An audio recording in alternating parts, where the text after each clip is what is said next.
पिछले शो में एक लेडी से आपने कहा था कि हमें जो है ना सवाल करने का सही तरीका नहीं आता। हम्म। तो सवाल करने का सही तरीका क्या ये है? कहा था कि आपका कोई भी सवाल हो, अगर आपको ये पता है कि उस सवाल को कैसे करना है, कहाँ करना है, किससे करना है, कौन से अल्फाज का चुनाव करना है, महफिल कैसी है, वो जो बंदा या बंदी जिससे आप सवाल कर रहे हैं उससे आपका रिश्ता क्या है, ठीक है?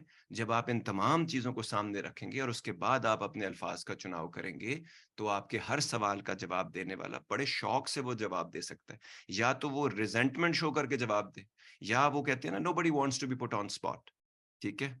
Nobody wants to be put on the spot. अक्सर लोग आपको ये कहते हैं कि जी मुझे उन्होंने ऑन द स्पॉट कर दिया और मैं घबरा गया, या मुझसे इस तरह पूछ ली गई ये बात वगैरह। तो ज़रूरत होती है कि आप अगले बंदे को कंफर्टेबल करें।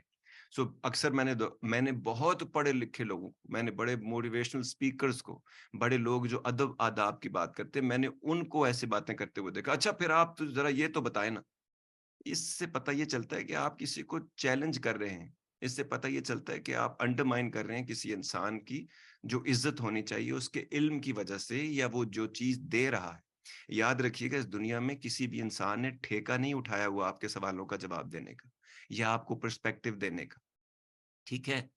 तो जब भी आप किसी आदमी के पास, डॉक्टर के पास जाते हैं, तो उसे कहते हैं, अच्छा आप बड़े डॉक्टर बनते हैं, आप ये बताइए कि मुझे क्या बीमारी है? ऐसे बताएँगे उसको, इस तरह बात करते हैं डॉक्टर से। उस वक़्त तो आपकी घिघी बंधी हुई होती है, दर्द से, तकलीफ से, परेशानी से। तो ज़हनी मसाइल भी ऐसे ही होते हैं, क्योंकि जिस्म की तकलीफ हमें नज़र आती है, उस वक़्त वो डॉक्टर आपको मसीहा लग रहा होता है। आप कोशिश करते हैं कि वो अनॉय ना हो जाए, आप कोशिश करते हैं वो इरिटेट ना हो, आप कोशिश करते हैं वो आपके साथ सिम्पैथी हो उसको। और जब ये किसी डॉक्टर में नहीं होती, तो आप उसके पास ना दोबारा जाने की कोशिश नहीं करते और आप उसको अच्छा डॉक्टर नहीं समझते। तो आप किस बॉडी लैंग्वेज के साथ कमरे में गए? वो डॉक्टर भी 25-30 मरीज़ रोज़ देखता होगा, और अगर सीएमएच का डॉक्टर है तो और भी ज़्यादा देखता होगा, ड ड लाइन लगी होती है। तो उसके लिए आप सिर्फ़ एक पेशेंट हैं जिसको दर्द है, तो दर्द वाले तो सारे ही वहाँ आते हैं। तो उसको भी पता है कि दर्द 1 से 10 तक का जो लेवल है, उसमें कौन से लेवल पे आपका दर्द चल रहा है, और आपको जो बहुत लग रहा है, वो शायद उतना ना हो। ये सारी बातें जब आप अपने ज़हन में रखेंगी, तो सवाल करने के जो तरीके होते हैं उसमें अदब आदाब होते हैं, अल्फाज का चुनाव होता है। आप ये देखते हैं कि महफ़िल किस किस्म की है, फिर आप देखते हैं ऑब्जेक्टिव क्वेश्चन। आप किसी के बारे में पर्सनल बात नहीं कर सकते। उनको, आप डॉक्टर के पास जाते हैं, तो आप उनसे ये पूछते हैं, जी अच्छा डॉक्टर साहब आप ये बताएँ, आपकी शादी हुई हुई है? आपके कितने बच्चे हैं? उन बातों का क्या ताल्लुक है इन बातों से? क्योंकि हम लोग देसी हैं, इसलिए हम लोगों के दिमाग में शादी, उम्र, तनख्वाह और कौन-सी गाड़ी और किसको जानते हैं और कितना बड़ा घर। इन 6 बातें जो कि इंतहाई पर्सनल है किसी न, और अगर आप अमेरिका में, इंग्लैंड में, किसी और मुल्क में रहते हैं, तो दूसरे का स्टेटस क्या है, जो कि इंतहाई पर्सनल बात है। ये सारे की सारी अगला खुद आपको बताए तो बताए। आपकी इतनी औकात नहीं है उसकी ज़िंदगी में कि आप ये पूछें। किसी ने भी आपको ये बातें नहीं बताई। क्यों? क्योंकि लोग बहुत डरपोक हैं। उनको ना पॉपुलैरिटी का कोई कॉन्टेस्ट हो रहा है उनकी ज़िंदगी। इसमें हमारे माँ-बाप भी बहुत कमज़ोर लोग हैं, हमारे टीचर बड़े कमज़ोर हैं। वो लोग जो आप जिनकी इज़्ज़त और करते हैं और उनसे आप बात पूछते हैं, वो भी बड़े कमज़ोर लोग हैं। वो आपकी गुड बुक्स में रहना चाहते हैं। उनको यही नहीं पता, आपको गुड और बैड का फ़र्क ही नहीं पता, तो आपकी गुड बुक ही ठीक नहीं है। जब आपको गलत और सही का ही नहीं फ़र्क पता, तो कौन-सी गुड बुक्स? जब आपको झूठ और सच में ही फ़र्क नहीं पता, जब आपको अपने और पराये का फ़र्क ही नहीं पता, जब कौन आप पे एहसान कर रहा है और कौन नहीं, जब यही नहीं पता, तो कौन-सी गुड बुक्स हैं आपके पास? तो जब आप रब को देखें आप। मैंने इल्म किससे हासिल किया? रब से। मैंने कम्युनिकेशन किससे सीखी? रब से। क्योंकि जब आप रब को पढ़ते हैं या उसको देखते हैं, वो कैसे बात करता है, वो कैसे चीज़ों को जो गलत है और जो सही है उसको क्लियर बयान करता है, क्योंकि उसको कोई फ़र्क नहीं पड़ता, वो बेनियाज़ है।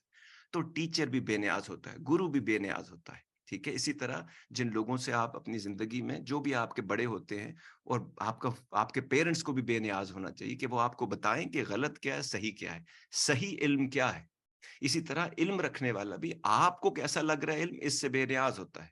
वो आप उससे एक सवाल पूछते हैं, वो आपको उसका एक जवाब दे देता है या दे देती हैं। आपको कैसा लगता है वो आपका मामला है। उसको आप कैसे इंटरप्रेट करते हैं, अप्लाई करते हैं, नहीं करते, ये भी आपका मामला होता है। तो जब आप इन तमाम चीज़ों को ज़हन में रखते हैं, और उसके बाद क्लैरिटी होनी चाहिए सवाल पूछने वाले की। जितनी आप क्लियर सवाल करेंगे, उतना सिंपल और क्लियर जवाब आपको मिलेगा। ब्रेविटी होनी चाहिए।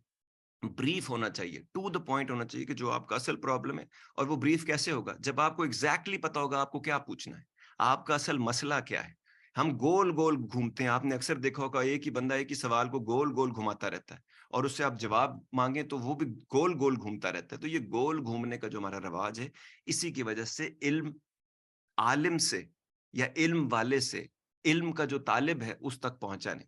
और जब ये सिंपल प्रोसेस नहीं होता तो फिर बीच में ही you get lost in the translation और एक्सप्लेनेशन। ठीक है जी? और in the details, because the devil is in the details. To get the full Radio Azad experience, download the Radio Azad app from the App Store or Google Play and take us with you everywhere.